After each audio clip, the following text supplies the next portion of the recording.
এই গরমে একটা স্পেশাল দিনে বানিয়ে ফেলেছিলাম প্রথম পাতে খাওয়ার জন্য উচ্ছের পোলাও বা তিতা ভাত, যার ছবি আমি কমিউনিটিতে পোস্ট করেছিলাম। সেই ছবি দেখে অনেকেই নাক সিটকিয়েছে, কিন্তু যে ভিডিওটা আমি শেয়ার করেছি সেই ভিডিওতে রেসিপিটা দেখে প্রচুর মানুষ এটাকে পছন্দও করেছেন, ভালো ভালো কমেন্টও করেছেন। খাবারের রুচিটা সবার সমান হয় না, এক একজনের খাবারের রুচি এক এক রকমের।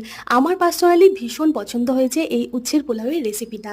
একদম অন্যরকম একটা রেসিপি, বিশেষ করে নিরামিষ যারা খান তাদের জন্য কিন্তু একটা দারুণ রেসিপি। নিরামিষের কোনো দিনে এইরকম একটা রেসিপি থাকলে কিন্তু থালাটা জমজমাট হয়ে যায়। তো আজকের লাঞ্চের থালায় এক বাটি গরম গরম উচ্ছের পোলাও নিলাম। যদিও এটা শুধু মুখে খাওয়া যায়, তাও এর সাথে খাওয়ার জন্য দুটো চাকচাক করে ভাজা মিষ্টি কুমড়ো নিয়েছি, সাথে এক বাটি সাদা ভাত, আর খুব কম তেল ঝাল মশলা দিয়ে রান্না করা আলু দিয়ে রান্না করা মুরগির মাংসের ঝোল নিলাম, আর শেষ পাতে খাওয়ার জন্য এক বাটি টক দই।